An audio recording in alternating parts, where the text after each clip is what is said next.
Welcome back to TLSN. It's been a while, and this is not how I expected the first video to go. But I'm recording this Sunday, December 1st, one day after my Ohio State Buckeyes lost to the team up north. Um, you know, a lot of things, a lot of emotions were flying through. It took yesterday to kind of like process it, and now, I'm here thinking, what are the impacts of that? My first thing is like, is Ohio State still in the playoffs? And me personally, I still think they're in the playoffs. Obviously, like it changes because we're not playing the Big Ten championship anymore.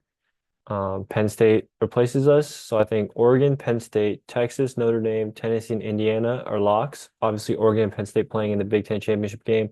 Texas playing the SEC championship, and then Notre Dame, Tennessee, and Indiana having only one loss or two losses in the SEC and not having to worry about a conference championship.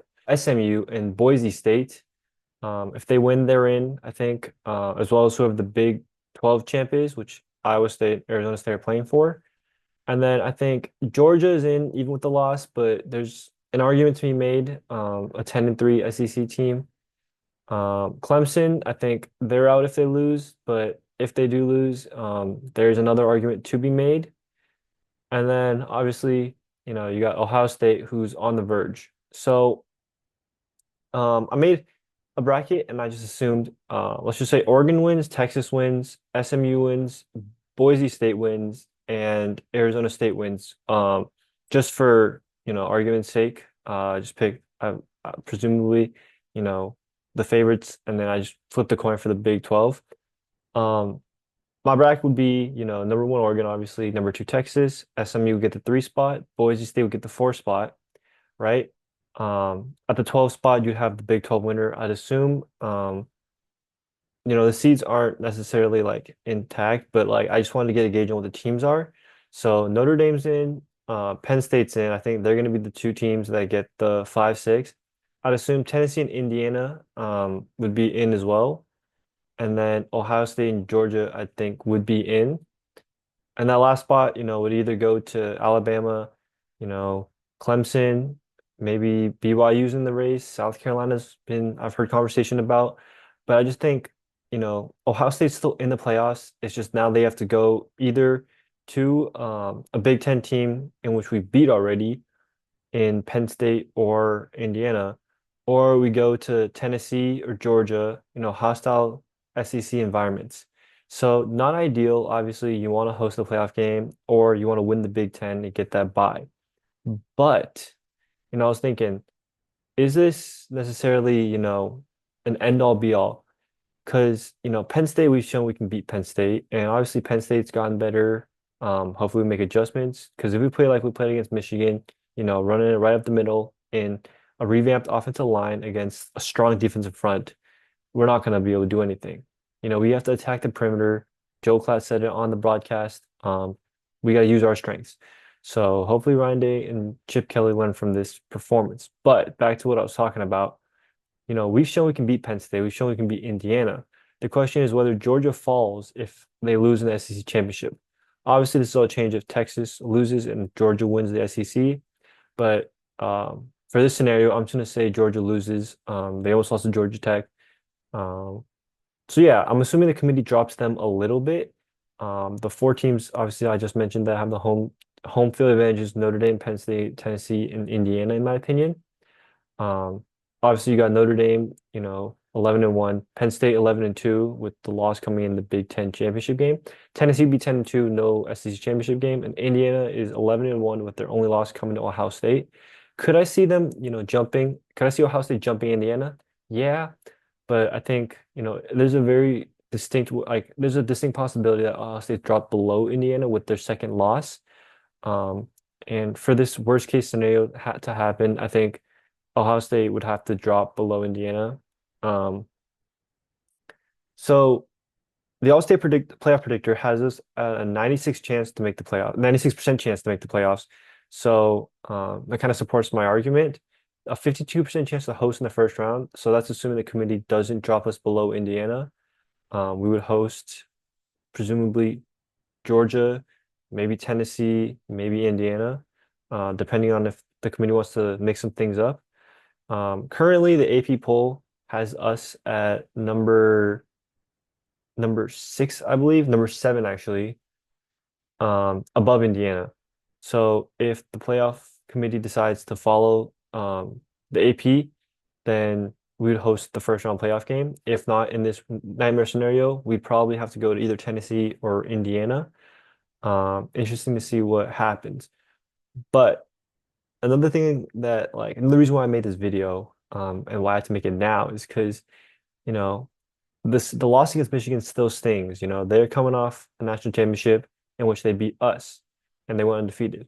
Well, we have two losses. I'm assuming we get the opportunity to avenge a loss against Oregon, but Michigan's a loss you can't avenge. And Michigan, you know, they're they're the team up north. We cross out the M's every time we face them, every hate week, every Thanksgiving weekend, you know. That's the only game that matters on our schedule. And we lost that game. So is it really a successful season if we lost against Michigan? You know, obviously winning the national championship is the ultimate goal. You know, no matter how you get there, if you're the last team standing, you know, if you're the number one next to your name, you had a successful season. But under like as a fans, you know, it doesn't seem like a real win. And, you know, you open the door for Michigan to come out and say, you know, you didn't beat us though. You know, you never beat the defending champs. And if we were to run the table and win a national championship, it just doesn't hit the same as, you know, getting revenge for the last 3 years and winning against our rivals. So that, you know, raises the question, if we win the national championship, is Ryan Day safe, you know, or is there a world where the Ohio State, you know, the guys up at the top at Ohio State say this is on the team that we brought in, you know, we recruited, Ryan Day recruited, you know, do we think Ryan Day's safe? And I feel like if he wins the national championship, yeah, he's safe. There's no way you can fire a national championship winning coach. But, you know, if he doesn't, right? I mean, he hasn't beaten Michigan in 4 years. He's 1-4 against them, right? The whole thing is, you know, the senior class came back to get a win against Michigan, to get the gold, you know, the gold pants, the jewelry, but they didn't get it. So how far does Ryan Day have to go to be safe? You know, if he wins a playoff game, is he safe? I don't know. If he makes it to the, you know, semifinals, is he safe? I don't know.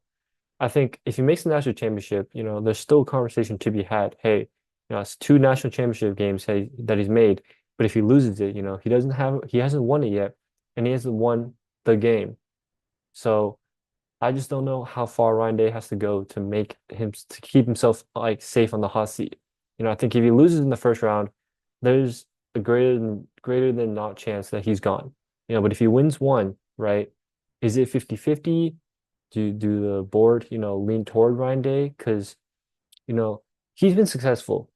From an outside, you know, outside fan, if you're a fan of any other program, right, other than maybe the Blue Bloods in Alabama, Georgia, you know, Ryan Day has, you know, won almost every game in Big Ten play. The only games he's lost is to Oregon and 4 times against Michigan. That's it. So, I mean, if you tell that to someone, you know, in the ACC that like, hey, your head coach is gonna basically be, you know, undefeated, damn near, except 5 games, you probably take it. It's just from Ohio State's perspective, those 5 games couldn't have come out worse, you know, worse time or against a worse opponent. So do you lean on the hey, you know, he's had some postseason success, right? He made the national championship game in 2020, right? You know, he was a field goal away from beating the champions in Georgia in 2022, right? And if in 2024, right? If he makes the national championship game or, you know, makes a deep run, is that gonna keep Ryan Day safe? And from a Ohio State fan perspective, I mean, you want the success. You want to beat Michigan. You want, you know, the wins. But from like Ohio State's board perspective, is there someone better out there, right? A better recruiter? Because Ryan Day brings in recruits. If anything else, he brings them in, right? Is there someone out there who can do a better job than Ryan Day has, right? And do you trust Ryan Day to get over the hump against Michigan like Jim Harbaugh did, right? The whole thing with Jim Harbaugh is he couldn't beat Ohio State. Well, once he did, right, Michigan's had success. So do you give Ryan Day time to get over that hump, right? How much time do you give him? Because if you, fire him now, right, you're banking on the next guy to step in his shoes and hold that continued success. And, we've had success at Ohio State. Every year is expected national championship, so you don't know like what it feels like to not contend, right?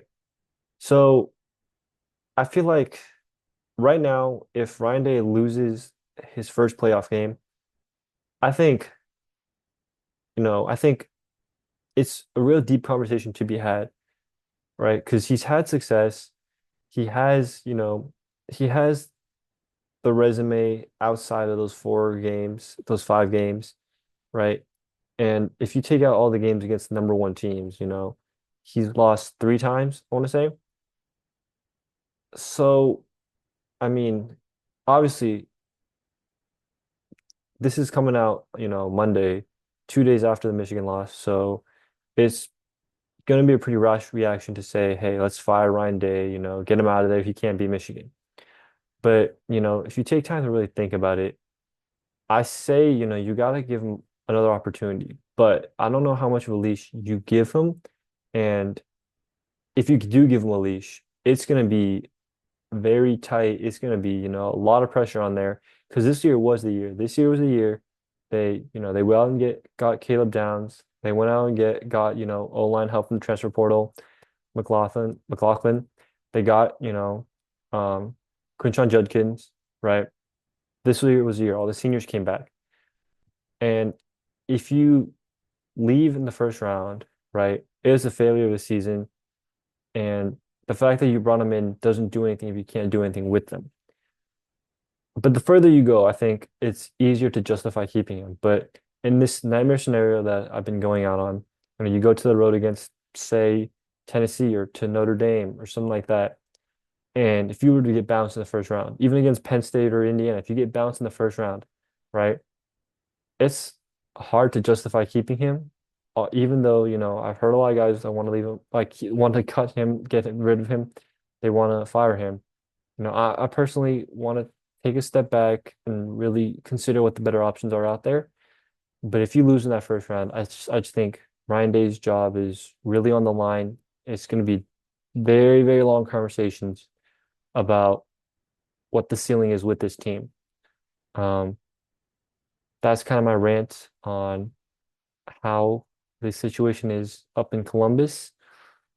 Um, Yeah, glad to be back. Gonna be making a few more videos regarding sports, college football. I got one on the NBA coming out soon. Thank you guys for listening, and I'm out.